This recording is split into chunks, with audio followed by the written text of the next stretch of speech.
Just picked up this 2021 Toyota Land Cruiser for my wife. It's her dream car and she's very excited about it. But one of the first things I want to do to this is protect those catalytic converters and make sure they don't get stolen. So we're going to install a MillerCat CAT Shield. Hey, what's up YouTube? Dan the Fix-It Man. Got another quick video here for you. This time it's a 2021 Toyota Land Cruiser. Happens to be our Land Cruiser. Just picked this up from my wife. But today I'm going to install a MillerCat CAT Shield to make sure that those catalytic converters don't get cut off by some thieves. Now the shield comes in 6 different pieces. You have these main shields, driver and passenger, with side wings that need to be attached, along with these 2 little tail pieces that attach to the main shield. Now it does come with a very nice set of instructions. I recommend you read through this thoroughly. Nice pictures to look at as well, showing each step of the way. Now it lists all of the hardware and parts here, along with this tube of thread locker, which is all included in this little baggie. Comes with a couple stickers here as well. Now as far as tools, they do not recommend power tools when installing the shield. Now I did set out an impact because there's a bracket under the car that we can remove with that, but as far as attaching all the security bits or security fasteners to the shield, it's very important you don't use power tools. It's very easy to strip those out. Now the torque spec for the M8 fasteners, which is everything we'll be using today, is 80 to 100 inch-pounds. I did pick up this little mini torque wrench. It's kind of nice. It's actually set up for a 1/4 inch bit, so that might come in handy as well. Now I just have this little bit socket on a little ratchet, and then just a regular ratchet and a few sockets. I think we need some 12 and 14 millimeter sockets to take off some bolts and drop down a bracket so that we can slide this in. Now it does say professional installation is recommended, but this is definitely something you can do yourself. Just take your time and follow the instructions and you should be good to go. It also says that you might need an assistant or a jack stand to help hold these up when attaching them. I was able to do the last shield on a Lexus LX570 without the help of a jack stand. I was able to hold that up and get those bolts started without anybody else holding that up, and that might work out today as well, or maybe I'll throw a jack stand underneath there. Now it also says to wear protective gloves and eyewear. I do have some gloves set out here because the edges of these shields can be pretty sharp. But the first thing we need to do is attach the side wings to the main shield, and it looks like we're going to need 7 of these M8 security screws for each side. I'm going to set this up on a box and put the thread locker on all of those fasteners and get those installed, and it says we can also fully tighten them, so let's do that now. I'm just gonna put the thread locker, this Vibratite brand of thread locker, on each one of these little M8 security screws. Now it should be pretty straightforward as far as which wing attaches to which shield, but just line it up. If it looks wrong, flip it around. I'm just gonna get all of these started.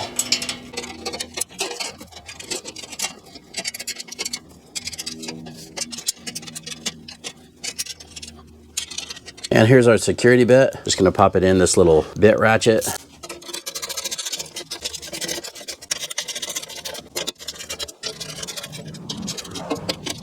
And I'm gonna get these snug with this torque wrench. I've got that set to about 10 Newton meters. It says anywhere between 80 to 100 inch-pounds, so 10 Newton meters is pretty close to 90. We're just gonna go with that.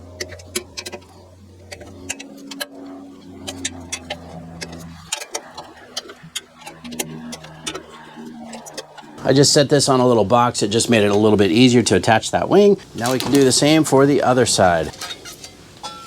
Again, 7 more of these M8 security screws.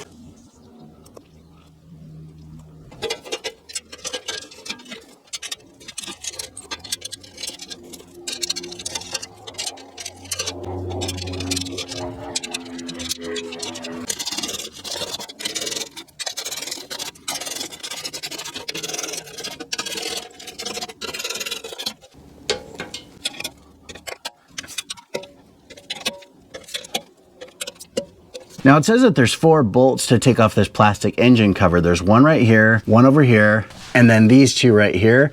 But it looks like we've got to take off these 2 on the outside ends as well. And I did run into that same issue with the Lexus LX570 that I did. I think last time I took out the middle ones as well, and they were not required to take those out. So I'm just gonna take out the end pieces along with these 4 others. So it would be 6 in total. This is a 12 millimeter deep socket with an impact. You could also just use a ratchet with an extension. And we'll zip these out real quick.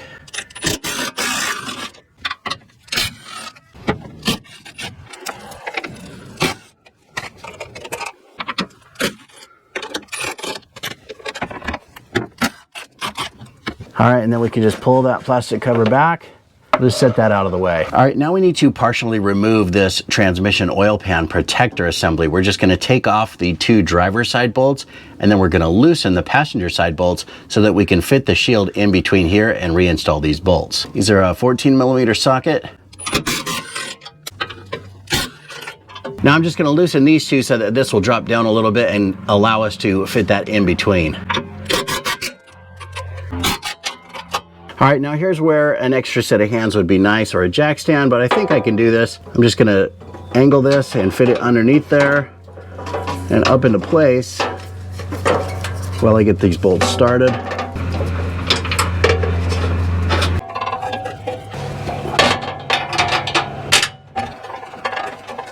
Now we're not fully tightening these, we're just getting that started so that that holds that shield in place. All right, now we need to grab this nut plate right here and one of the longer M8 security screws, and we're gonna put this up through here, through this hole, and position this nut plate up above. But we just need to add some thread locker to that first.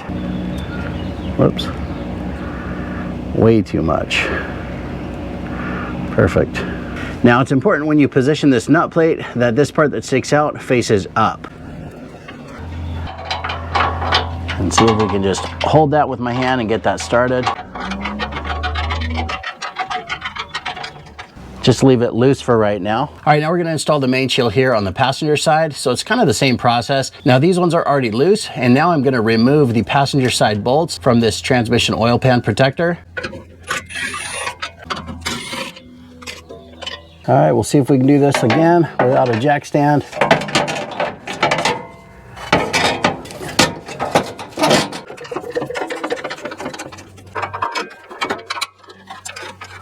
All right, now in the instructions, it says that you may have a parking brake bracket right here up on this cross member. There's even a little illustration that shows it right here. And we obviously do not have it. It wasn't on the Lexus LX570 that I did as well, which actually makes the install easier. Now, if you do have the parking brake support bracket bolt, it would be a 12mm socket to remove and just lift it up out of the way so that you can get in there to attach the rear part of the shield. Now, since we don't have the parking brake bracket or that bolt to mess with, we can move on to the next step, which is installing the passenger side rear shield. Now, as you move this up above, you see it's got a nut plate already on the shield, and that's what we're gonna be putting a bolt into. And this little hole right here, I imagine that's for the parking brake support bracket bolt, but we don't have to mess with that. And just make sure that when you're doing this, that the rear shield, that these nuts as well go above the rear portion of the main shield. First, I'm gonna put some thread locker on these small M8 screws that we need to attach that to the rear portion of the main shield. So just slide that up into place. And we'll just get these started. Now, we're not fully tightening these, just kind of making them a little bit snug, kind of helps things line up a little bit easier. That's good right there, but you can still move it around. And then we need to grab this M8 long bolt or screw. Let's just put some thread locker on here. And this goes up through this hole. Now here you may have to push up a little bit on the rear part of the shield.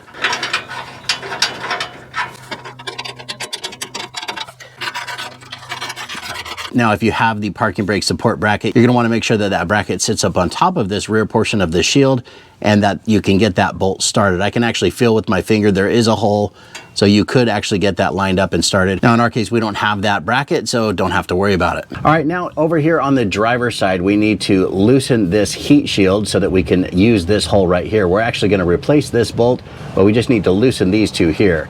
That's a 12mm socket. And then this one's gonna come out.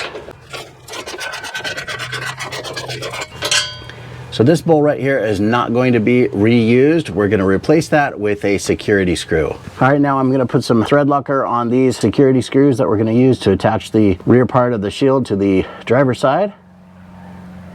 Now when we position this, you just need to make sure that this part goes up above, and then this part, you see this elongated hole right here, just pull out on that heat shield and slide it up in between. And just make sure we line that hole up. I'm gonna get these ones started first. Now this one here gets replaced by this security button head screw. We just need to put some thread locker on there, and we also have a washer. Now we'll get that started. All right, so we're not going to tighten that fully just yet, but now we need to go around and make sure that everything is lined up properly. Make sure that we don't have anything that's going to rub or make any noise. Now you also want to take a look at the holes in the front here and just make sure that those are lined up.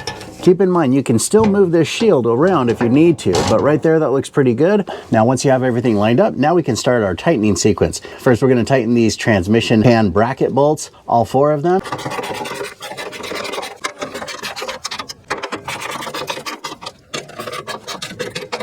All right, and then we can torque these to 46 foot-pounds.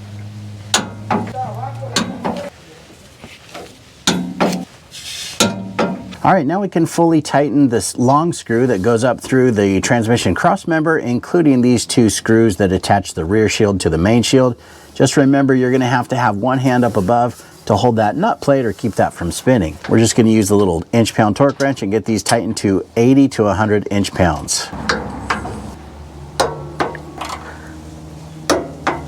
All right, same with the other side. Now remember, we don't have the parking brake bracket bolt. If we did, we would have to tighten that as well. So we can just tighten this long bolt here that goes into the rear shield.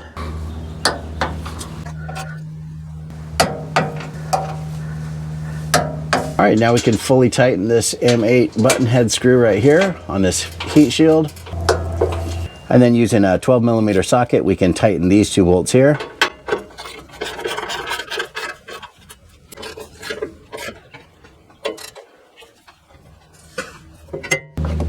All right, then we can put on this engine undercover. Now I'm going to start with the bolts in the front.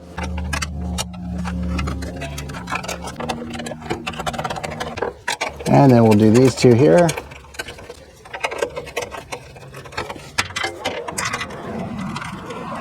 And the last one here. All right, once you get them all started, you can snug these up.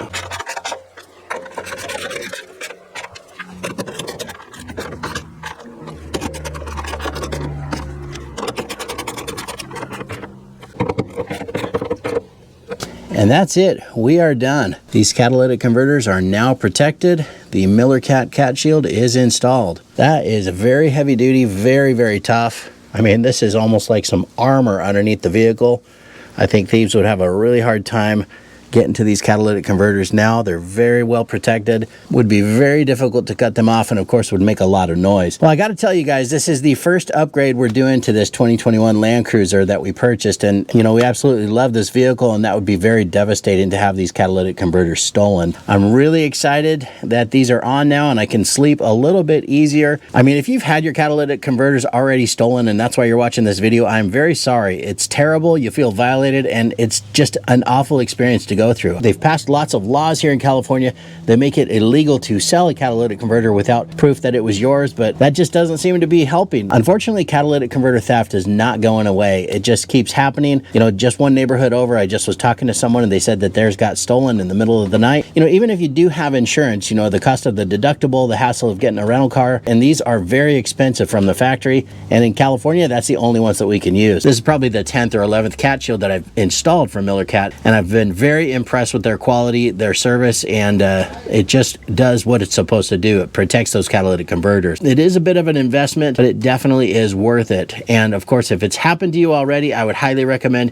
you pick up a shield so that it doesn't happen again. But that's pretty much it. I hope you guys like this video. Please give it a thumbs up and subscribe if you don't mind. That does help me out. Now, MillerCat also did give me a coupon code. I'll put it up here on the screen for you. It's Dan the Fix-It Man, and that will get you 5% off site-wide. Thanks so much for watching, and good luck.